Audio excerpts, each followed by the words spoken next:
श्री गणेशाय नमः। अथ श्री सिद्धकुंजिका स्तोत्रम्। शिव उवाच शृणु देवि प्रवक्ष्यामि कुंजिका स्तोत्रमुत्तमम्। येन मन्त्रप्रभावेण चण्डी जापः शुभो भवेत्। न कवचं नार्गला स्तोत्रम् कीलकं न रहस्यकम्। न सूक्तं नापि ध्यानं च न न्यासो न च वार्चनम्। कुंजिका पाठमात्रेण दुर्गा पाठफलं लभेत्।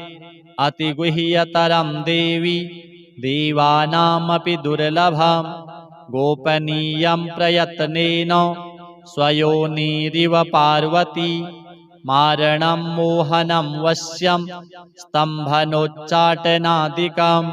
पाठमात्रेण संसिद्ध्येत् कुंजिका स्तोत्रमुत्तमम्। अथ मन्त्रः ॐ ऐं ह्रीं क्लीं चामुण्डायै विच्चे। ॐ ग्लौं हूं क्लीं जूं सः ज्वालय ज्वालय ज्वल ज्वल प्रज्वल प्रज्वल। ऐं ह्रीं क्लीं चामुण्डायै विच्चे ज्वल हं सं लं क्षं फट् स्वाहा। नमस्ते रुद्ररूपिण्यै नमस्ते मधुमर्दिनी। नमः कैटभहारिण्यै नमस्ते महिषार्दिनी। नमस्ते शुम्भहन्त्र्यै च निशुम्भासुरघातिनी। जाग्रतं हि महादेवी जपं सिद्धं कुरुष्व मे। ऐङ्कारी सृष्टिरूपायै ह्रींकारी प्रतिपालिका। क्लींकारी कामरूपिण्यै बीजरूपे नमोऽस्तु ते। चामुण्डा चण्डघाती च यैकारी वरदायिनी। विच्चे चाभयदा नित्यं नमस्ते मन्त्ररूपिणी। धां धीं धूं धूर्जटिः पत्नी वां वीं ऊं वागधीश्वरी। क्रां क्रीं क्रूं कालिका देवी शां शीं शूं मे शुभं कुरु। हुं हुं हुंकाररूपिण्यै जं जं जं जम्भनादिनी। भ्रां भ्रीं भ्रूं भैरवी भद्रे भवान्यै ते नमो नमः।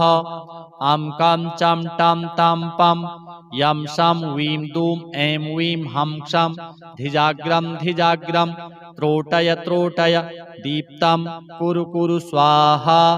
पां पीं पूं पार्वती पूर्णा खां खीं खूं खेचरी तथा। सां शीं शूं सप्तशती देव्या मन्त्रसिद्धिं कुरुष्व मे। इदं तु कुंजिका स्तोत्रं मन्त्रजागर्ति हेतवे। अभक्तेनैव दातव्यं गोपितं रक्ष पार्वती। यस्तु कुंजिकया देवी हीनां सप्तशतीं पठेत् न तस्य जायते सिद्धिः अरण्ये रोदनं यथा।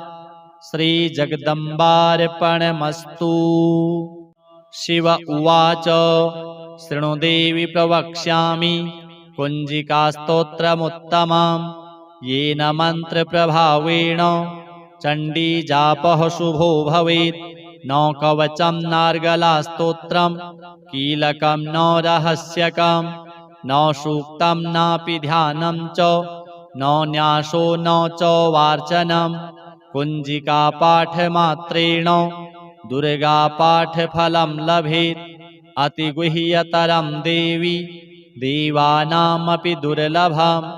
गोपनीयं प्रयत्नेन स्वयोनिरिव पार्वती।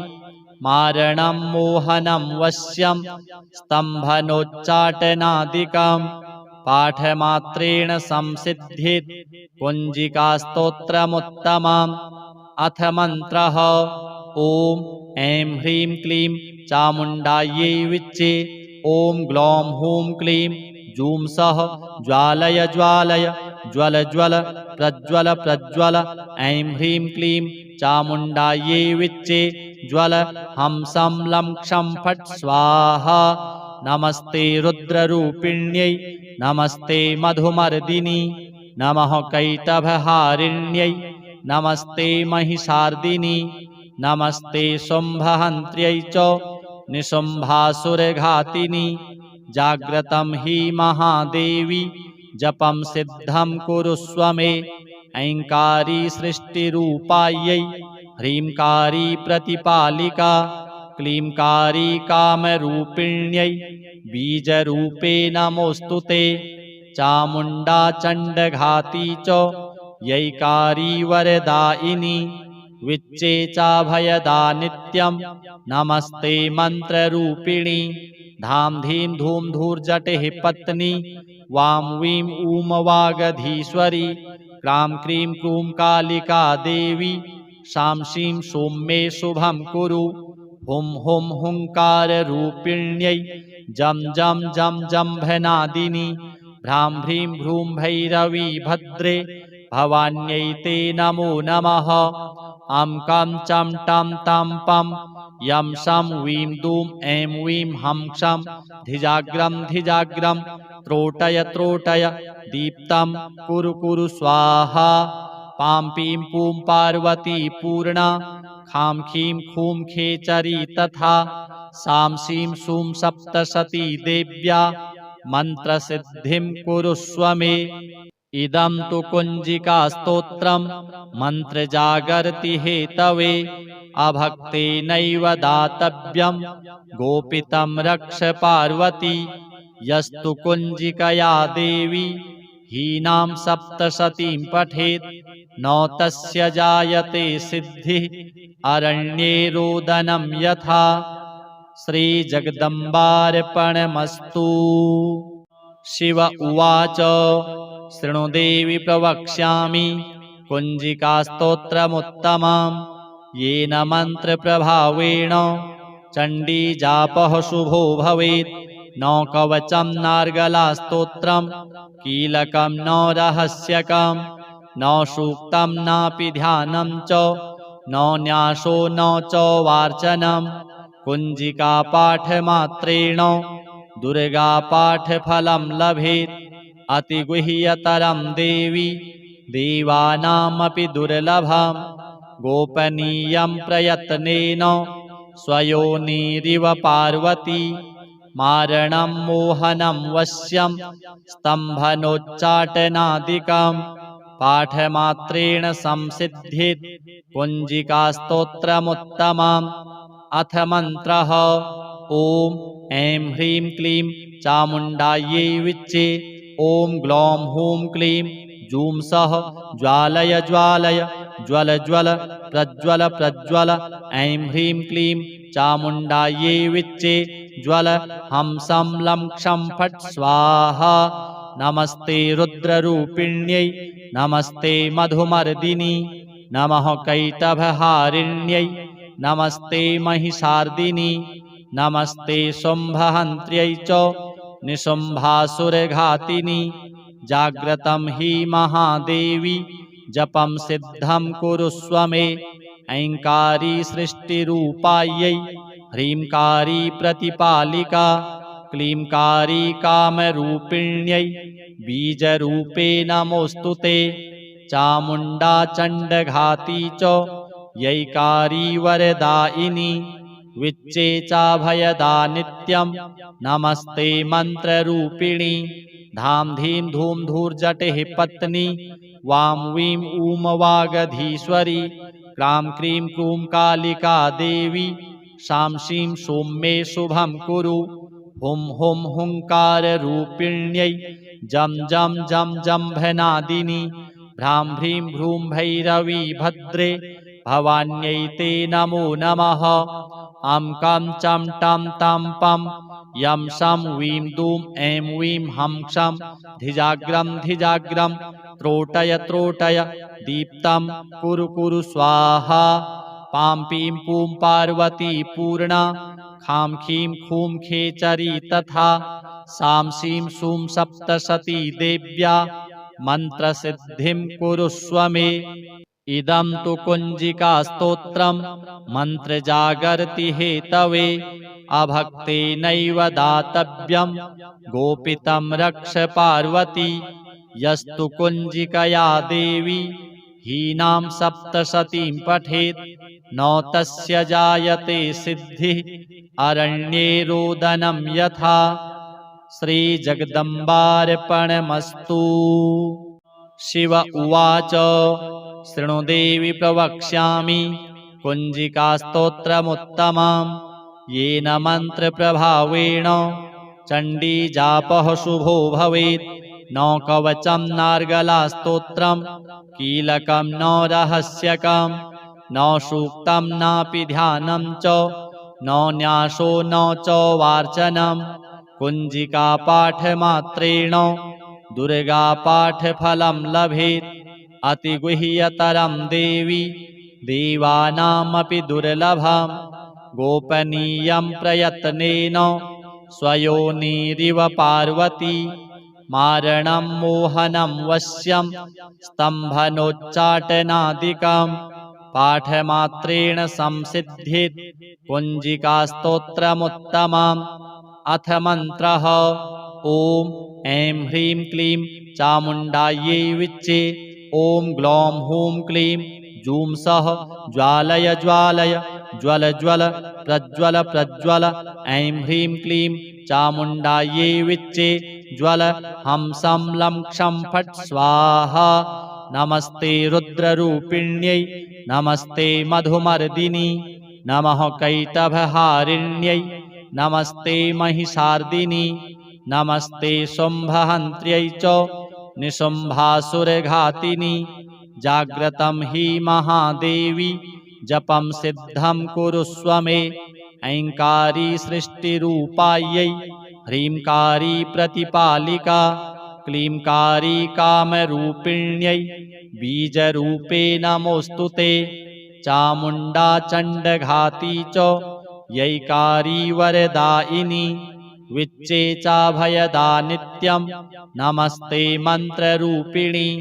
धां धीं धूं धूर्जटिः पत्नी वां वीं ऊं वागधीश्वरी क्रां क्रीं क्रूं कालिका देवी शां शीं शूं मे शुभं कुरु। हुं हुं हुङ्काररूपिण्यै जं जं जं जम्भनादिनी भ्रां भ्रीं भ्रूं भैरवी भद्रे भवान्यै ते नमो नमः। अं कं चं टं तं पं यं शं वीं दूं ऐं वीं हं क्षं धिजाग्रं धिजाग्रं त्रोटय त्रोटय दीप्तं कुरु कुरु स्वाहा।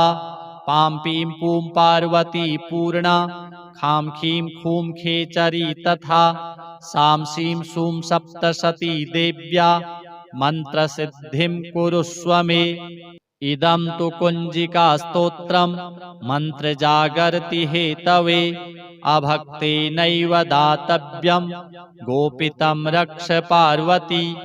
यस्तु कुञ्जिकया देवी हीनां सप्तशतीं पठेत् न तस्य जायते सिद्धिः अरण्ये रोदनं यथा। श्रीजगदम्बार्पणमस्तु। शिव उवाच शृणु देवि प्रवक्ष्यामि कुञ्जिकास्तोत्रमुत्तमं येन मन्त्रप्रभावेण चण्डीजापः शुभो भवेत्। न कवचं नार्गलास्तोत्रं कीलकं न रहस्यकं न सूक्तं नापि ध्यानं च न न्यासो न च वार्चनं।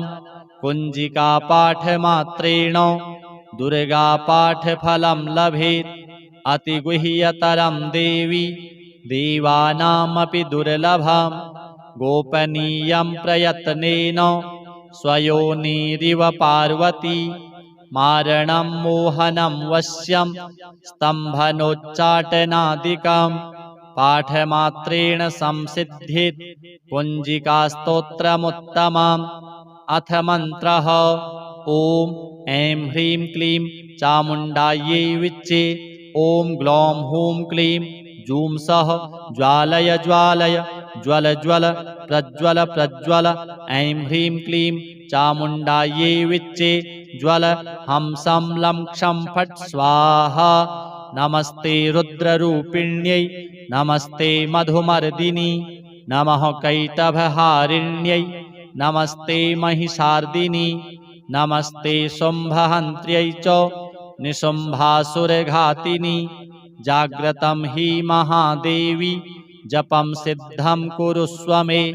ऐङ्कारी सृष्टिरूपायै ह्रीङ्कारी प्रतिपालिका क्लींकारी कामरूपिण्यै बीजरूपे नमोऽस्तु ते चामुण्डा चण्डघाती च यैकारी वरदायिनी विच्चे चाभयदा नित्यं नमस्ते मन्त्ररूपिणी धाम धीम धूम धूर्जटिः पत्नी वां वीं ऊं वागधीश्वरी क्रां क्रीं क्रूं कालिका देवी शां शीं शूं मे शुभं कुरु हुं हुं हुंकाररूपिण्यै जं जं जं जम्भनादिनी भ्रां भ्रीं भ्रूं भैरवी भद्रे भवान्यै ते नमो नमः अं कं चं टं तं पं यं शं वीं दूं ऐं वीं हं क्षं धिजाग्रं त्रोटय त्रोटय दीप्तं कुरु कुरु स्वाहा पां पीं पूं पार्वती पूर्णा खां खीं खूं खेचरी तथा सां शीं शूं सप्तशती देव्या मन्त्रसिद्धिं कुरुष्व मे इदं तु कुञ्जिकास्तोत्रं मन्त्रजागर्ति हेतवे अभक्तेनैव दातव्यं गोपितं रक्ष पार्वती यस्तु कुञ्जिकया देवी हीनां सप्तशतीं पठेत् न तस्य जायते सिद्धिः अरण्ये रोदनं यथा श्रीजगदम्बार्पणमस्तु। शिव उवाच शृणु देवि प्रवक्ष्यामि कुञ्जिकास्तोत्रमुत्तमं येन मन्त्रप्रभावेण चण्डीजापः शुभो भवेत् न कवचं नार्गलास्तोत्रं कीलकं न रहस्यकं न सूक्तं नापि ध्यानं च न न्यासो न च वार्चनं कुञ्जिकापाठमात्रेण दुर्गापाठफलं लभेत् अतिगुह्यतरं देवी देवानामपि दुर्लभं गोपनीयं प्रयत्नेन स्वयोनिरिव पार्वती मारणं मोहनं वश्यं स्तम्भनोच्चाटनादिकं पाठमात्रेण संसिद्धित् कुञ्जिकास्तोत्रमुत्तमम् अथ मन्त्रः ॐ ऐं ह्रीं क्लीं चामुण्डायै विच्चे ॐ ग्लौं हूं क्लीं जूं सः ज्वालय ज्वालय ज्वल ज्वल प्रज्वल प्रज्वल ऐं ह्रीं क्लीं चामुण्डायै विच्चे ज्वल हंसं लं क्षं फट् स्वाहा नमस्ते रुद्ररूपिण्यै नमस्ते मधुमर्दिनी नमः कैटभहारिण्यै नमस्ते महिषार्दिनी नमस्ते शुम्भहन्त्र्यै च निशुम्भासुरघातिनी जाग्रतं हि महादेवी जपं सिद्धं कुरुष्व मे ऐङ्कारी सृष्टिरूपायै ह्रींकारी प्रतिपालिका क्लींकारी कामरूपिण्यै बीजरूपे नमोऽस्तु ते चामुण्डा चण्डघाती च यैकारी वरदायिनी विच्चे चाभयदा नित्यं नमस्ते मन्त्ररूपिणी धां धीं धूं धूर्जटिः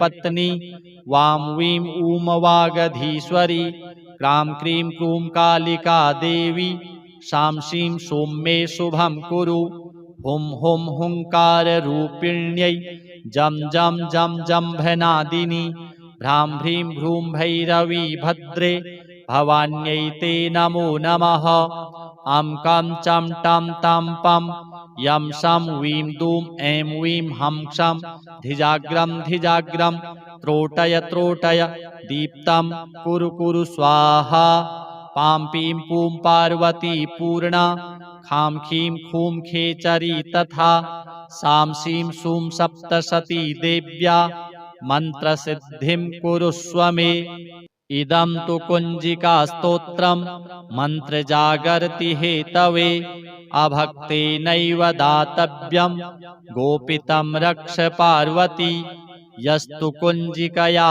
देवी हीनां सप्तशतीं पठेत् न तस्य जायते सिद्धिः अरण्ये रोदनं यथा श्रीजगदम्बार्पणमस्तु। शिव उवाच शृणु देवि प्रवक्ष्यामि कुञ्जिकास्तोत्रमुत्तमं येन मन्त्रप्रभावेण चण्डीजापः शुभो भवेत्। न कवचं नार्गलास्तोत्रं कीलकं न रहस्यकं न सूक्तं नापि ध्यानं च न न्यासो न च वार्चनं कुञ्जिकापाठमात्रेण दुर्गापाठफलं लभेत्। अतिगुह्यतरं देवी देवानामपि दुर्लभं गोपनीयं प्रयत्नेन स्वयोनिरिव पार्वती मारणं मोहनं वश्यं स्तम्भनोच्चाटनादिकं पाठमात्रेण संसिद्ध्येत् कुञ्जिकास्तोत्रमुत्तमम्।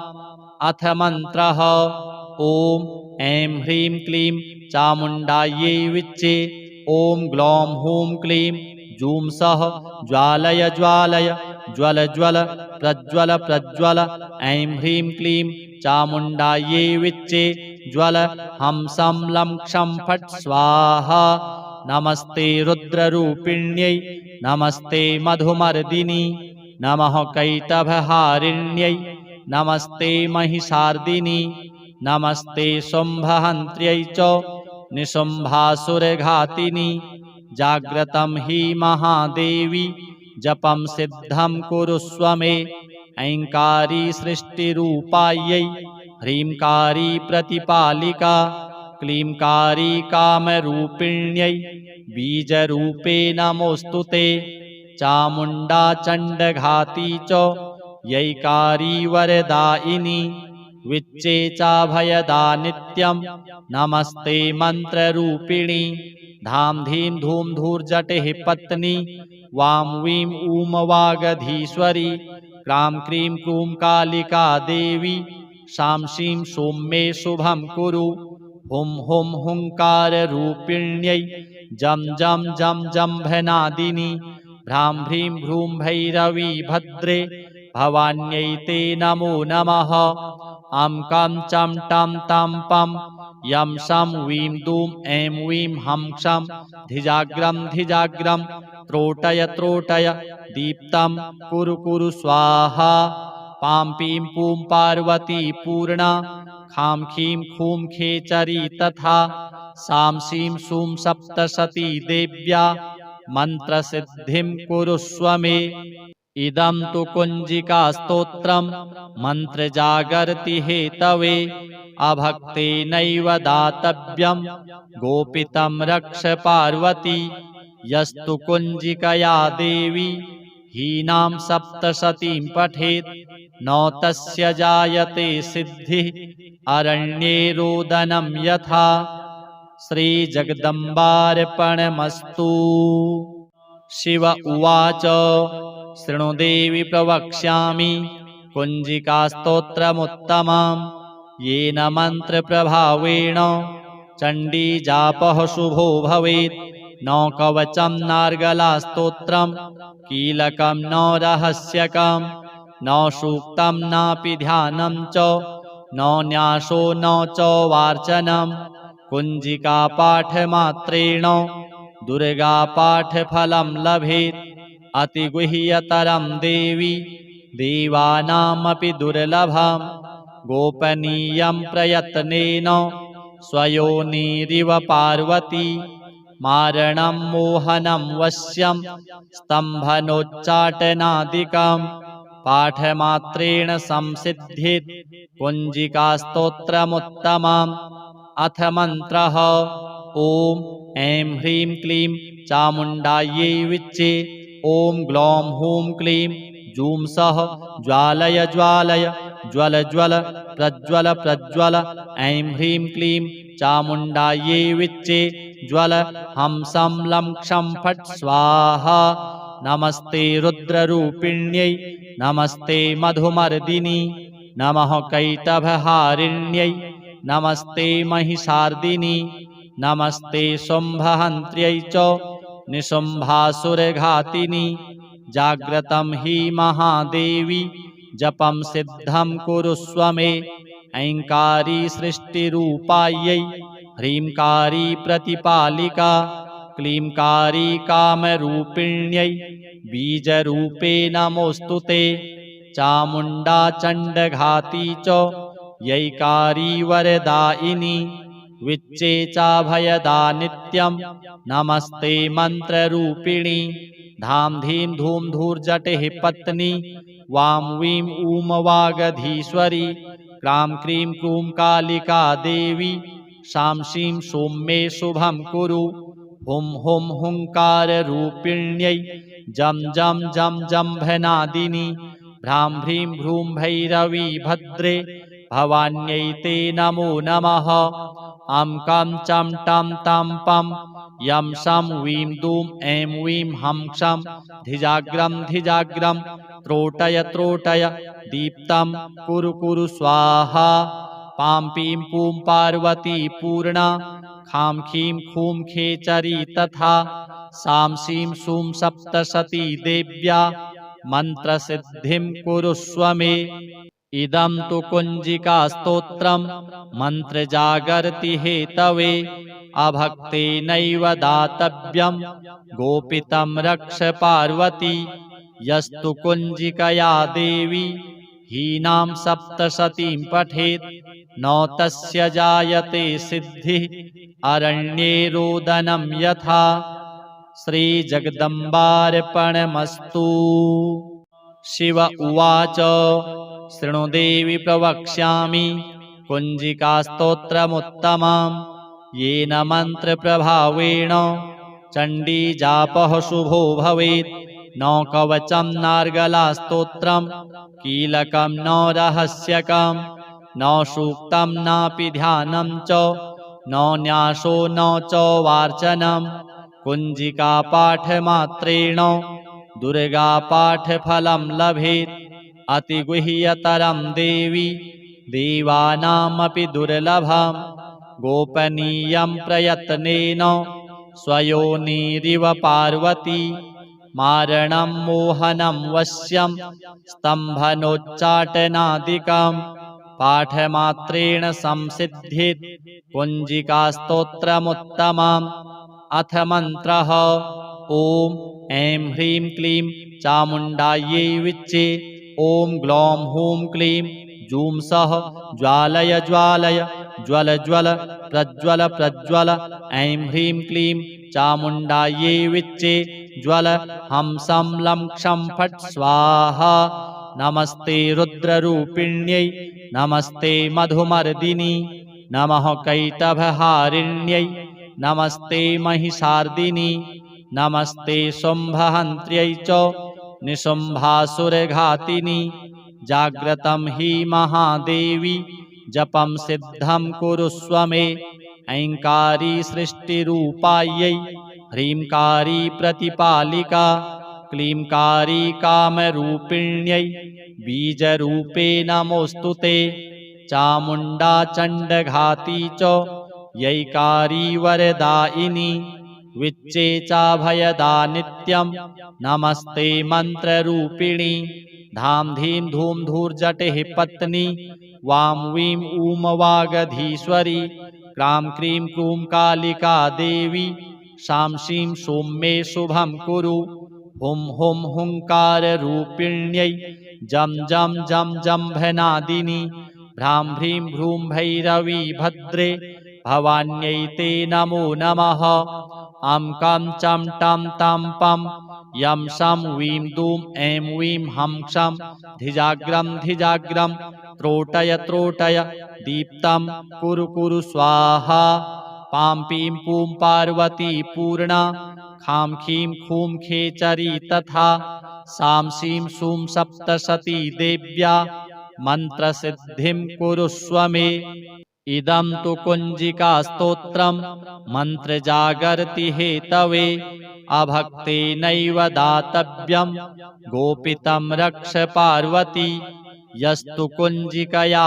देवी हीनां सप्तशतीं पठेत् न तस्य जायते सिद्धिः अरण्ये रोदनं यथा श्रीजगदम्बार्पणमस्तु। शिव उवाच शृणु देवि प्रवक्ष्यामि कुञ्जिकास्तोत्रमुत्तमं येन मन्त्रप्रभावेण चण्डीजापः शुभो भवेत्। न कवचं नार्गलास्तोत्रं कीलकं न रहस्यकं न सूक्तं नापि ध्यानं च न न्यासो न च वार्चनं।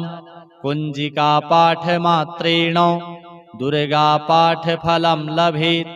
अतिगुह्यतरं देवी देवानामपि दुर्लभं गोपनीयं प्रयत्नेन स्वयोनिरिव पार्वती। मारणं मोहनं वश्यं स्तम्भनोच्चाटनादिकं पाठमात्रेण संसिद्धित् कुञ्जिकास्तोत्रमुत्तमम्। अथ मन्त्रः ॐ ऐं ह्रीं क्लीं चामुण्डायै विच्चे।